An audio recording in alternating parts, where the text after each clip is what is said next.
1절부터 7절입니다. 오늘도 본문은 창세기 20장 전체입니다.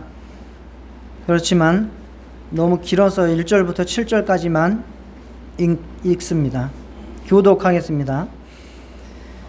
아브라함이 거기서 네게브 땅으로 옮겨가 가데스와 술 사이 그랄에 거류하며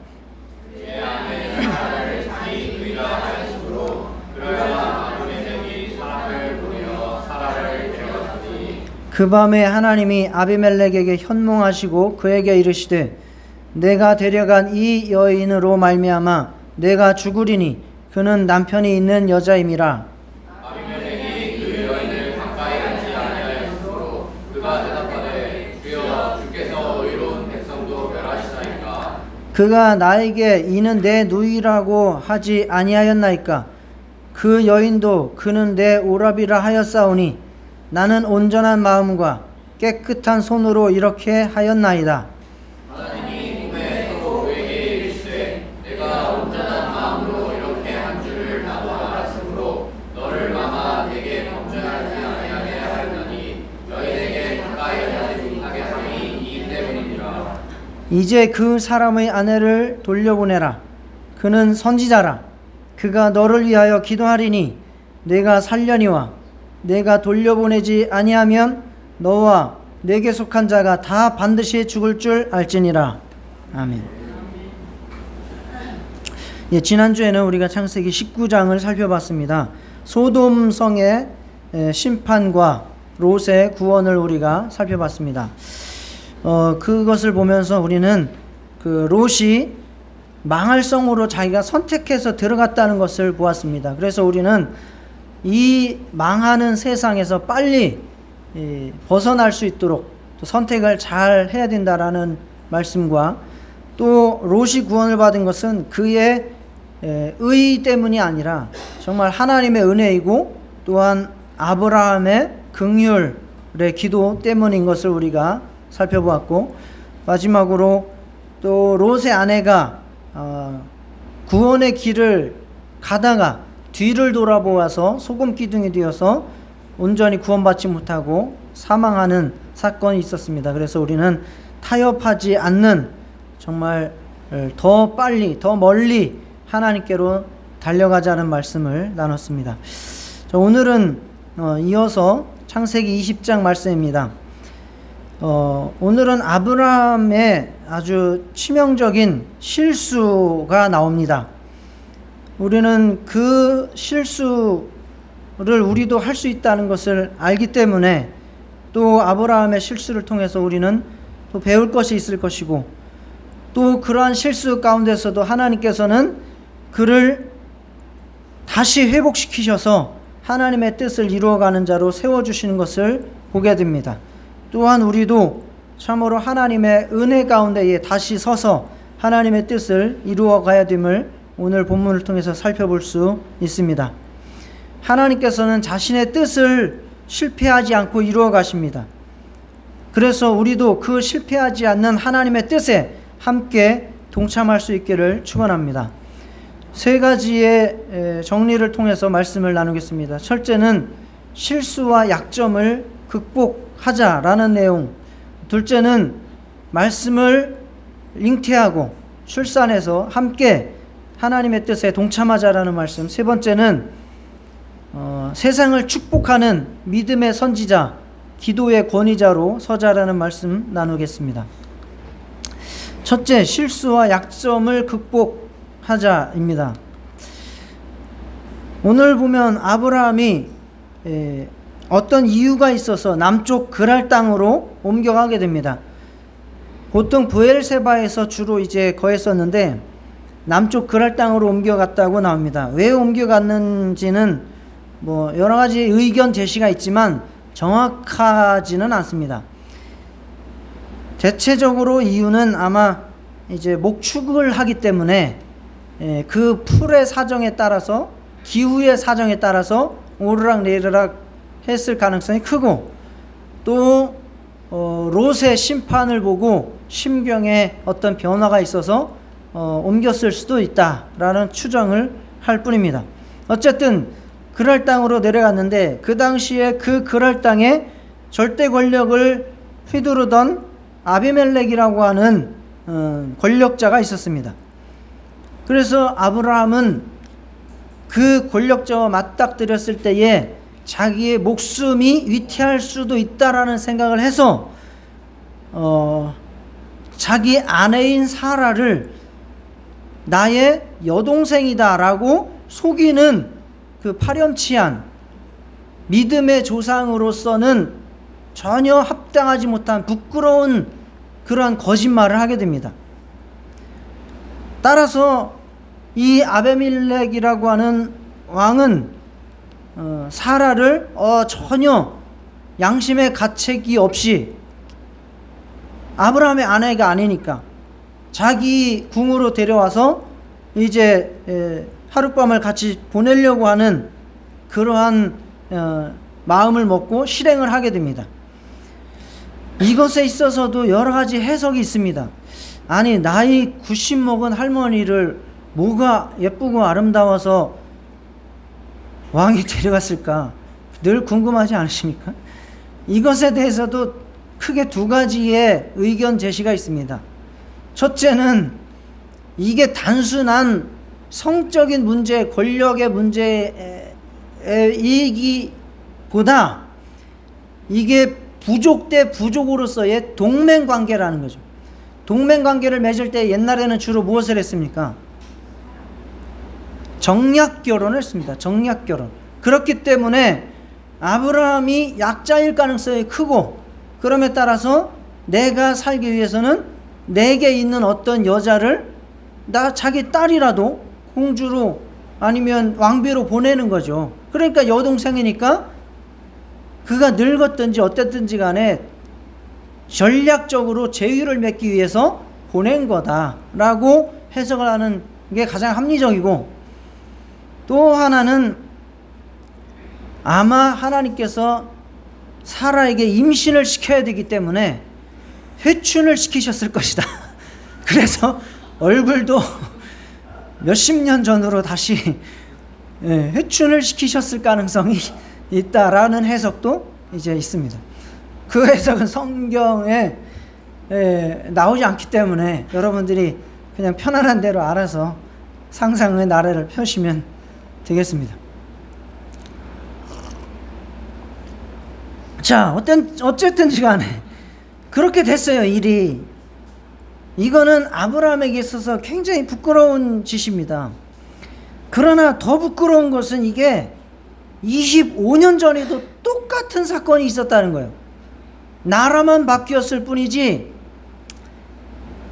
그리고 그 왕만 바뀌었을 뿐이지 똑같은 사건이 있었어요. 창세기 12장 11절부터 13절에 보면 가뭄이 들어가지고 먹고 살기 위해서 애굽으로 내려갔을 때에, 지금의 이집트에 내려갔을 때에 그의 아내 사라에게 그대는 아리따운 여인이라 그대를 볼 때 이르기를 이는 그의 아내라, 그러니까 아브라함의 아내라 하여 나는 죽이고 그대는 살리리니 나의 누이라 하라.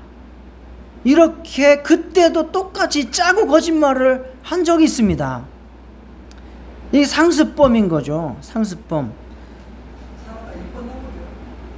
그러니까 네. 이제 그게 이 아브라함 입장에서는 굉장히 부끄러운 거죠. 우리는 아브라함을 탓할 수 없는 게, 우리도 이러한 연약함과 정말 부끄러운 말과 행동과 행위들을 합니다. 아브라함뿐만 아니라 모든 인간이 다 그렇습니다. 그러나 문제는 뭐냐면 실수를 똑같이 반복하는 게 더 큰 문제라는 것이죠. 그래서 잠언 26장 11절에 보면 개가 그 토한 것을 도로 먹는 것 같이 미련한 자는 그 미련한 것을 거듭 행하느니라 라고 말씀하고 있습니다. 그러니까 한 번 잘못하는 것은 실수로 그렇게 받아들여 줄 수 있으나 거듭 똑같이 반복을 해서 그 잘못을 한다면 그것은 미련한 것이다라고 우리가 받아들일 수밖에 없다라는 말씀입니다. 우리는 사람이 이렇게 하면 변하겠지, 저렇게 하면 변하겠지, 또 구원받았으니까 변하겠지 라고 하는 생각을, 기대를 하지만 쉽지 않습니다. 쉽지 않은 정도가 아니라 늘 우리가 하는 이야기로 사람은 어떻다? 안 바뀐다 라고 하는 것이 거의 정설처럼 굳어지는 세상입니다. 그게 그렇게 어렵습니다. 그래서 우리는 더 조심해야 되는 거죠.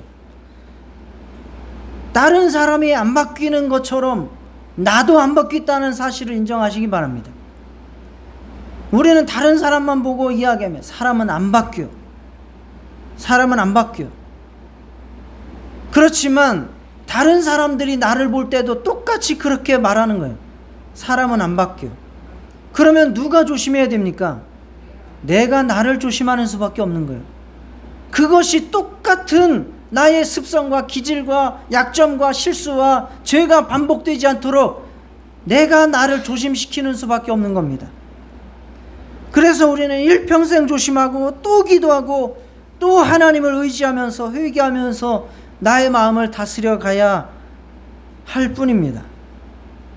조금이라도 방심하면, 조금이라도 나의 마음을 풀어놓으면 여지없이 나에게서 그 동일한 속성과 기질이 똑같이 나타나게 되는 것입니다. 신앙이 무너지는 것은 일순간입니다. 누구나 약한 부분이 있죠. 성경의 큰 인물들도 똑같습니다. 모세는 안 그렇습니까? 모세의 약점은 여러분은 뭐라고 생각하십니까? 모세가 왜 광야로 들어가게 됐죠? 사람 때려 죽여서 들어간 거예요. 분노를 못 참아서 사람 때려 죽여서 결국 그게 화근이 돼서 광야로 도망가게 된 겁니다. 모세가 왜 하나님 나라에, 가나안에 못 들어가게 됐죠? 화내다가 그래요. 화내다가 내가 너희들 답답해서 미쳐 죽겠다 이러면서 그냥 명령하라 그랬는데 지팡이를 가지고 돌을 두드려 패고 하다가 그러다가 못 들어갔다고 성경적으로, 성경상에서 그렇게 우리에게 말씀을 해주는 거예요. 물론 모세의 그 연약함은 하나님께서 보실 때에 또 엄청나게 온유하다고 또 말씀하시기도 했기 때문에 그 기준이 어떤지는 정확히는 모르겠으나 어쨌든 우리가 살펴볼 때에 결정적으로 모세가 이러한 변기를 맞을 때마다 일어난 사건은 분노예요. 분노를 참지 못해서 그는 어떤 어려움에 들어가고 빠지고 하는 일들이 일어났던 겁니다. 삼손은 어떻습니까? 삼손의 약점은 여러분들 너무나 잘 아시죠? 삼손의 약점은 뭡니까? 머리가 잘린 게, 삼손은 원래 나시린입니다. 나시린은 보통 사람으로 택함받은 게 아니에요. 거의 대제사장급이에요. 대제사장급으로 아예 임신하기 전부터 하나님 앞에 택함을 받은 자예요. 그만큼 대단한 기대와 사명을 띠고 태어난 사람이 삼손 나시린입니다.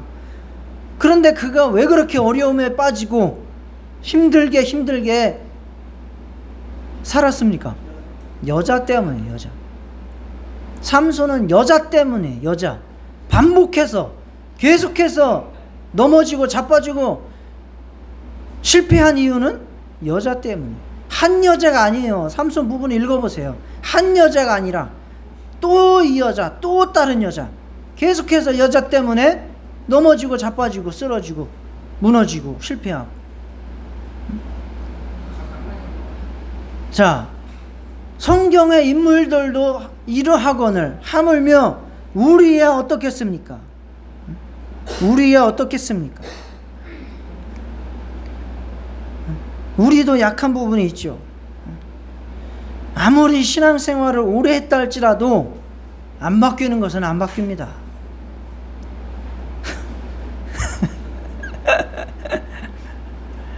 아무리 성경을 100독 200독을 해도 안 바뀌는 건 안 바뀝니다.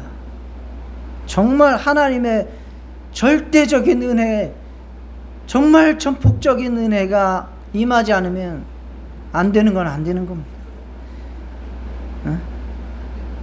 직분이 목사이든 뭐 장로이든 목사 할아버지든 장로 할아버지든 안 되는 거는 안 됩니다. 기도를 내가 하루에 10시간을 하고 금식을 한 달을 해도 안 바뀌는 건 안 바뀌는 거예요. 그거 자신하지 마시고 항상 겸손하시고, 나의 약점이 무엇인지 잘 아시지 않습니까? 여러분들이 여러분 약점 모르세요? 아니면 제가 알려드려? 응? 알려드릴 수 있어. 제가 알려드릴 수 있어. 말씀만 하셔. 응? 옆 사람한테 물어보시오. 가까운 사람한테 다 알려줄 거예요. 응? 그러니까 내 자신을 알아야 됩니다. 알잖아요. 그거 방심하지 말고 하나님 앞에 늘 회개하고 깨어있어 자기 영혼을 지켜 가시기를 축원합니다. 아브라함의 죄가 여러 가지가 나쁜 게 있는데, 반복적이라는 게 첫 번째 나쁜 것이고, 두 번째는 계획적이라는 거예요. 13절 보시면, 이제 본문에는 없고요, 성경을 찾아서 보시면, 하나님이 나를 내 아버지의 두루 다니게 하실 때에 아내에게 말하기를, 이후로 우리의 가는 곳마다 그대는 나를 그대의 오라비를 하라. 이것이 그대가 내게 베풀 은혜. 이게 애굽에 갈 때에도 똑같았죠. 지금도 똑같아요. 이건 뭐예요? 이 부분에 있어서는 그렇게 살기로 짜놓고 사는 거예요. 그냥. 그러니까 반복적이죠. 이 부분에 있어서는, 다른 부분은 내가 하나님 앞에 양보할 수 있어. 믿음으로 살아야 돼. 그러나 이 부분에 있어서만큼은 절대 양보할 수 없어. 우리는 우리의 계획대로 우리의 목숨을 보존하고 살아야 돼 하는 자기들 믿음 불가침의 영역이 있다는 거예요. 하나님 불가침의 영역이 나에게 있다는 겁니다. 이 부분만큼은 안 돼. 이 부분만큼은 내 계획대로 해야 돼. 이 부분만큼은 내 뜻대로 해야 돼. 이 부분만큼은 내 방법대로 해야 돼. 세상을 살려면 이것만큼은 어쩔 수 없는 거야. 이런 문제에 부딪히면 이렇게 할 수밖에 없어 라고 절대 하나님께서 나에게 접근할 수 없도록 차단을 하고 있는 나의 영역이 있다는 겁니다. 나의 계획표가 있다는 거예요. 그러나 하나님은 그것마저도 다 하나님 앞에 드러내놓고 하나님 앞에 맡기고 하나님의 능력을 의지하기를 원하십니다. 저와 여러분에게도 이런 부분이 있을 거예요. 이 부분만큼은 양보할 수 없어. 하나님, 이 부분만큼은 간섭하지 마세요. 그 부분마저도 하나님 앞에 내려놓고 하나님의 능력을 의지하고 순종하시기를 축원합니다. 설사 아브라함이 자기 목숨이 죽는 한에 있더라도 떳떳하게 사는 것이 더 아름다웠지 않겠습니까? 이게요, 아브라함의 죄가 심각한 게 반복할 뿐만 아니라 계획할 뿐만 아니라 유전이 되었다는 거예요. 창세기 26장에 보면 아들 이삭이 또 똑같은 죄를 짓습니다. 이게 가업이야, 가업.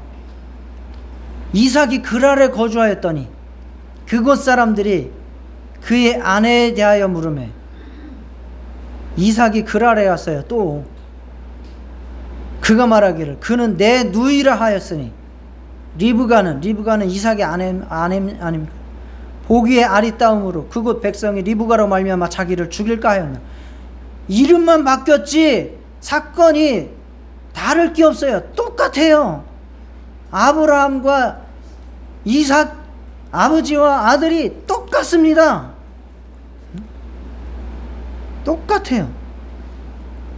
이게 우리가 정신을 차리고 우리를 고쳐야 할 이유입니다. 내가 기질적으로도 그런 부분들이 유전될 수 있겠으나 내가 죄를 행하는 것을 보고 나의 자식과 교회의 후배들이 그것을 배워간다는 겁니다. 그래서 우리가 더 정신을 차리고 우리의 약점을, 실수를 극복하고 뛰어넘으면서 하나님 앞에 믿음으로 정직하게 살아야 할 이유입니다. 나는 개떡같이 살아도 내 후배들은, 아들들은, 자식들은 잘 살겠지. 그런 거는 하나님의 뜻이 아닙니다. 그렇게 되지 않습니다. 그러면 만약에 우리 부모가 그러한 잘못을 저지르고 살았다면 나는 어떻게 해야 되느냐? 나는 2배로 더 각성해야 되는 거예요. 왜? 병도 다 유전이죠. 병도 거의 다 유전 아닙니까? 그래서 병원 가면 항상 기초조사 하잖아요. 가족력, 가족 중에 고혈압 있습니까? 당뇨병 있습니까? 심장병 있습니까? 다 가족력 조사하고 검사하고 치료들. 나한테 당뇨병 걸린 조상들이 있다면 더 조심해야 되는 것처럼 내 부모와 조상들이 그러한 기질과 약점과 실수를 하는 사람들이라면 나는 그것을 더 반대급부로 대우각성해서 절대 그렇게 되지 않도록 조심해야 되는 겁니다. 그렇지 않으면 욕하면서 닮아가는 거예요. 우리 아버지는 맨날 술 먹고 나 때렸다고, 나는 절대 그렇게 안 살 거라고 하면서 어느 순간 자기도 술 먹고 자식 때리는 사람이 되어 있어요. 그걸 자기가 정신 차려서 대우각성하지 않으면 유전 그대로 받게 되어 있습니다. 영적으로도 그렇고 유전적으로도 그렇습니다. 죄를 지으면 그 죄의 대가가 3, 4대까지 이른다는 거예요. 보응이 3, 4대까지. 그건 하나님 말씀입니다. 내가 대우각성에서 다시 새로운 믿음의 조상이 되면 은혜가 1000대까지 이른다는 겁니다. 잘 선택하시기를 축원합니다. 우리는 나의 연약한 부분이 무엇인가 철저하게 파악해야 됩니다. 정말 철저하게. 그래서 연약한 성질, 기질, 그리고 자주 넘어지는 죄악, 그거 잘 인지하시고 절대로 나는 그러한 유혹과 시험 앞에서 죄를 짓지 않기로 결심하셔야 됩니다. 이를 위해서 항상 하나님 앞에 기도하고 의지하면서 늘 깨어 있어서 정말 방어를 치고 살아가셔야 됩니다. 우리는 세상의 죄의 권세와 세력으로부터 자유롭지 않습니다. 항상 우는 사자와 같이 마귀와 세상은 우리를 넘어뜨리려고 정말 눈독 들이고 있습니다. 우리의 약점이 한번 그들의 손에 딱 잡히면 우리는 벗어나기가 힘듭니다.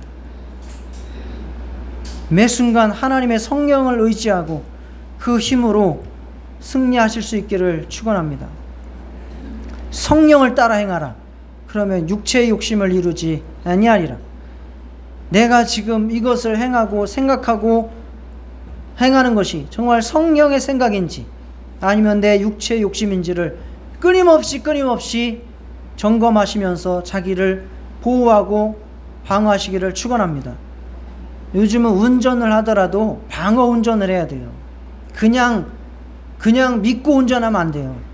그래서 내 앞에 차가 50m 앞에 가고 있어도 항상 그 생각을 하고 가요. 저 차가 언제든지 급정거할 수 있다. 그거를 항상 생각을 하고 가는 거예요. 그렇지 않으면 앞에서 급정거하면 나는 그냥 뒤를 박을 수밖에 없어요. 물리적으로. 그렇지만 항상 내 머릿속에 저 차는 급정거를 언제든지 할 수 있다 라고 하는 생각을 하고 가면 방어할 수 있습니다. 횡단보도를 지나갈 때도 언제든지 사람이 여기로 들어올 수 있다라고 하는 것을 항상 방어하고 운전을 하는 거예요. 그게 일시정지 원리잖아요. 일시정지 원리가 바로 그거잖아요. 그렇게 방어하고 조심하고 하나님을 의지하고 살아가야 합니다. 이 아브라함의 이러한 실수, 우리가 반면교사, 타산지석 삼아 승리하실 수 있기를 축원합니다. 두 번째, 하나님의 말씀을 잉태하고 출산하는 일에 저와 여러분이 쓰임받을 수 있기를 축원합니다. 그랄 왕 아비멜렉이 사라를 데려갔습니다. 그런데 그 밤에 하나님께서 아비멜렉에게 나타나셔서 네가 데려온 여자 때문에 너를 죽이겠다라고 경고하시는 거예요. 이 아비멜렉은 깜짝 놀랐습니다. 왜? 그 여자 사라를 데려온 게 자기가 뭐 잘못한 게 있는 게 아니에요. 그는 결혼한 여자도 아니었어요. 그리고 그가 지금 그 여인과 가까이 하지도 않은 상태예요. 그렇기 때문에 아비멜렉은 자기가 항변합니다. 이러저러해서 나는 떳떳하고 잘못한 게 없습니다. 왜 나를 죽이겠다고 하십니까? 라고 하나님 앞에 이야기합니다. 했더니 하나님이 그래, 네가 잘못한 건 없다, 떳떳하다 라고 인정을 하십니다. 그렇지만 그 다음에 말씀하시는 게 보세요. 내가 너를 막아서 나에게 범죄하지 아니하게 하였다. 나에게 범죄하지 않게 했다. 그러니까 그 여인 가까이 하지 말라라는 거예요. 아브라함에게 범죄하지 않았다가 아니라 누구한테? 하나님께 범죄하지 않게 하려고 했다는 거예요. 이게 무슨 말씀인지를 보세요. 물리적으로 이삭이 태어나는 것은 아브라함의 아들이고 사라의 아들입니다. 약속하신 아들입니다. 그러나 하나님께서 보실 때에는 이삭이 태어나는 것은 무엇의 성취입니까? 약속의 성취예요. 구원 계획의 성취입니다. 그 이삭과 야곱의 그 후손을 통해서 예수 그리스도가 오실 것이고 바로 그를 통해서 온 인류의 구원 역사가 펼쳐질 계획이기 때문에 바로 사라에게서 아비멜렉의 씨가 들어가서 만약에 태어나게 된다면 이건 하나님 계획의 실패에 빠지기 때문에 하나님은 그것을 용납할 수가 없는 겁니다. 하나님은 하나님의 뜻을 하나님 스스로 이루실 수 있는 분입니다. 그런 분입니다. 그렇기 때문에 네가 나에게 범죄하지 않게 하려고 내가 막았다는 거예요.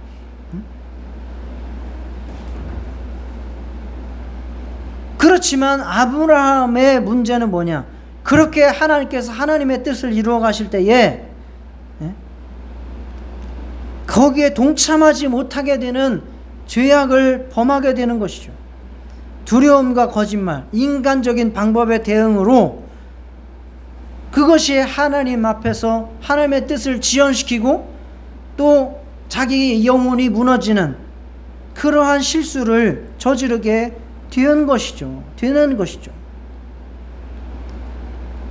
그래서 하나님께서는 스스로 무엇이든 하실 수 있는 분이지만 그 믿음의 일을 이루어 가실 때에 자신의 뜻을 우리 안에 소원으로 품게 하시고 함께 이루어 가기를 기뻐하시는 분입니다. 우리는 기도할 때에 꿈 위에 꿈을 가지고 기도하시기를 바랍니다. 여러분에게 꿈이 있다면 기도하셔야 됩니다. 그 꿈이 만약에 나에게 돈이 1억이 생기는 거라면 돈 1억 기도하세요. 그렇지만 그것만 위해서 기도하면 안 된다는 거예요. 꿈 위에 꿈을 가져야 돼요. 꿈 위에 꿈은 뭐예요? 하나님의 소원입니다. 그러면 하나님의 소원이 나에게 임해서 너를 내가 복주고 부자가 되게 해서 내가 주님의 일에 쓰임받게 하겠다라고 하는 꿈이 먼저 임해야 된다는 겁니다. 그리고 나서 내가 1억 주세요라고 기도를 해야 맞는 겁니다. 무작정 나는 잘 먹고 잘 살아야 되니까 1억 주세요라고 하는 기도는 하나님 앞에 합당하지 못한 이방인의 기도요, 중언부언하는 기도요, 무당 찾아가지고 2천만 원 주고 부적 사는 거하고 다를 바 전혀 없는 기도입니다. 꿈 위에 꿈을 품고 기도하시기를 축원합니다. 꿈 위에 꿈. 아브라함이 꿈 위에 꿈을 가졌더라면 함부로 이러한 짓을 저질렀겠습니까? 아유, 대충 그냥 뭐 아무 자식이나 낳아서 대나 이으면 되지요 뭐. 계속 이런 식 아닙니까? 그러나 하나님은 단순히 나에게 1억을 주겠다라고 하는 그 꿈은 하위 부가적인 거예요. 하나님의 뜻을 이루어가는 그 큰 꿈이 있고, 그것에 있어서 네가 이렇게 믿음으로 동참해서 같이 축복받고 같이 영광 얻고 같이 쓰임 받아라라고 하는 말씀인 거예요. 아브라함은 지금 그것을 실패하고 있는 겁니다. 그래서 우리는 하나님의 말씀, 꿈 위에 꿈을 받으셔야 됩니다. 자, 따라하시겠습니다. 꿈 위에 꿈을 받자. 꿈 위에 꿈을 받으셔야 됩니다. 그게 없이 신앙생활 하는 것은 진짜 그냥 종교생활 하는 거하고 다를 바 없습니다. 꿈 위에 꿈, 목적이 있는 삶, 하나님의 목적이 있는 삶, 하나님의 소원이 있는 삶. 그래서 그것이 말씀으로 우리에게 임하는 것이죠. 말씀으로. 그래서 말씀이 우리에게 임했을 때에 어떤 밭에서는 30배, 60배, 100배의 결실을 맺는 밭이 있는가 하면 어떤 밭은 아무 열매도 맺지 못하는 밭이 있다는 겁니다.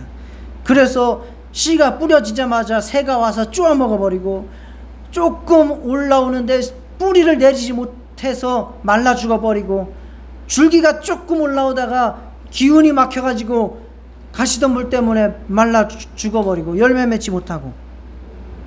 이게 바로 하나님의 소원이 꿈 위에 꿈이 우리에게 임했을 때에 그것을 간직하지 못하는 심령들을 말하는 겁니다.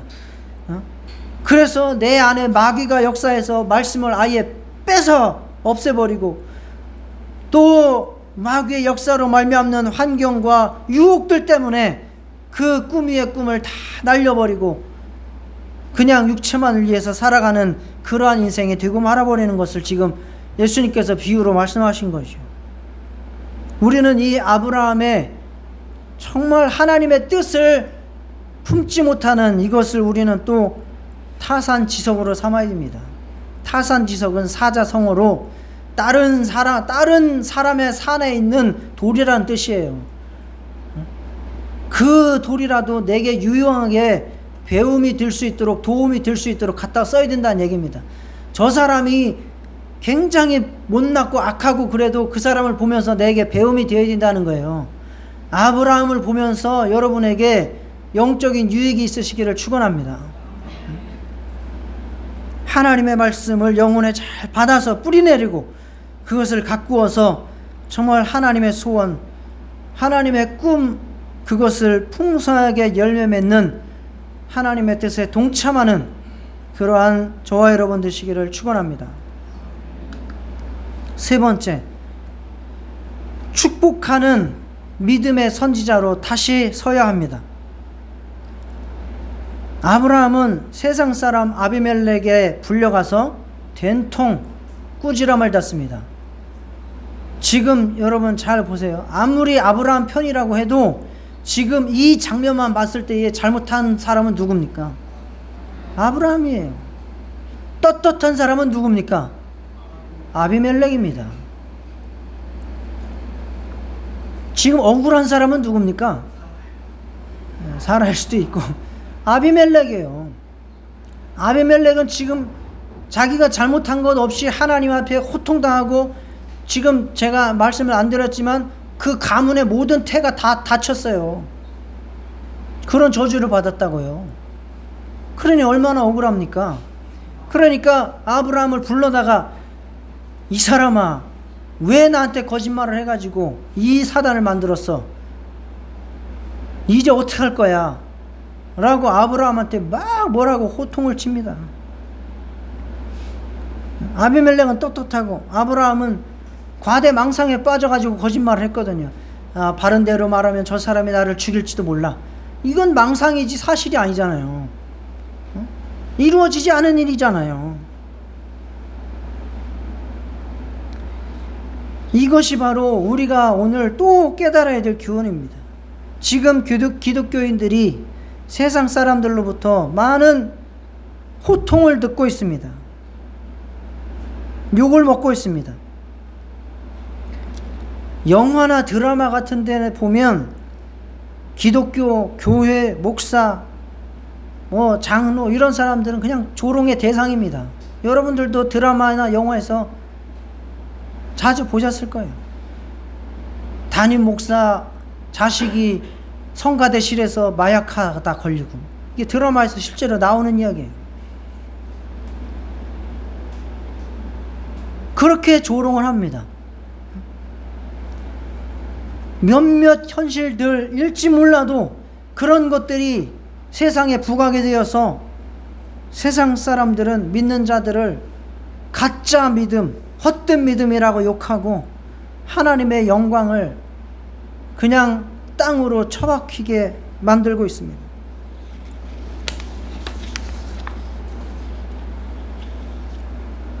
우리는 이 부끄러움을 남의 일이라고만 말하지 말고 나도 정말 부족한 것이 있다 생각하고 다시 회복해서 정말 하나님의 영광을 세상에 드러낼 수 있는 권위자가 될 수 있기를 축원합니다. 이 일을 누가 합니까? 하나님의 은혜로밖에 또 할 수 없습니다. 이렇게 어려움에 빠지고 복잡해진 이 상황 하나님께서 다시 정리하십니다. 아브라함이 막대한 실수를 저질렀음에도 하나님은 아브라함을 다시 품어주십니다. 그 부끄러운 아브라함을 선지자라고 불러주십니다. 선지자, 이건 나비인데요. 나비라니까 무슨 날아다니는 나비가 아니라 히브리어 원어로 나비예요. 나비인데 이게 뭐냐? 대언자란 뜻입니다. 대언자. 이게 모세가 나 말 못해요. 그러니까 대언자로 누구 세웠어요? 형 아론 세웠죠? 그때에 대언할 때 대언자가 바로 나비예요. 그래서 선지자라는 거는 앞으로 인리를 미리 점치는 사람이 아니라 뭐하는 사람? 대언하는 사람이에요. 말씀을 전하는 사람이라 그 말이에요. 저와 여러분이 선지자입니다. 자, 우리가 부끄럽고 연약하지만 하나님께서는 그래도 너는 나의 선지자다라고 다시 세워주시고 다시 품어주시고 다시 일으켜주시는 분입니다. 그는 선지자라.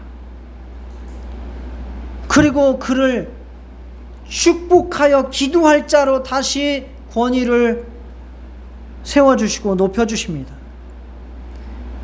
그가 너를 위하여 기도하리니 내가 살려니와 내가 돌려보내지 아니하면 너와 내게 속한 자가 다 반드시 죽을 줄 알지니라. 하나님께서 그냥 해결하셔도 될 일을 우리를 세워주시려고 기도하게 하시는 거예요. 그러므로 우리는 기도함으로써 하나님 앞에 영광을 돌리고 우리의 권위가 설 수 있는 줄을 믿으시기 바랍니다. 그래서 기도하셔야 됩니다. 실제로 아브라함은 하나님께 기도해서 아비멜렉과 그의 아내와 여종을 치료하게 하셔서 다시 출산의 길을 열게 하셨습니다. 이거 다 하나님께서 아브라함을 다시 세워주시고 회복시켜주시고 다시 일으키셔서 하나님의 뜻을 이루어가게 하신 겁니다. 이게 하나님의 은혜입니다. 예수님을 3번씩이나 부인하고 죽을 자라고 했던 베드로도 예수님이 다시 품어주셔서 사명자 세워주시고 다시 초대교회의 일꾼으로 세워주셨어요. 저와 여러분도 한없이 부족하고 한없이 연약하고 부끄러운 자 맞습니다. 그러나 한없이 부족하고 연약한 죄인들일지라도 하나님께서는 우리를 다시 품어 안으시고 일으켜 세우셔서 정말 세상을 축복하는 자로, 세상에 대언하는 자로, 세상을 위해서 기도하는 자로 세워주시길 원하십니다. 그러니 제발 여러분들 포기하지 마시고 다시 회개하시고 하느님 앞에 믿음으로 나아가시기를 축원합니다. 다시 일어나서 세상을 향해서 정말 말씀을 전하시고 다시 일어나서 세상을 향해서 기도하며 나아가는 하나님의 선지자, 기도하는 자가 다 되시기를 축원합니다. 옆 사람하고 인사하시겠습니다. 선지자가 되시기 바랍니다. 기도하는 자가 되시기 바랍니다. 하나님은 그렇게 여러분들을 지금도 세워가고 계십니다. 내가 무너지지 않으면 하나님은 나를 계속해서 끌어가실 겁니다. 따라하시겠습니다. 내가 무너지지 않으면 하나님은 나를 계속해서 끌어가신다.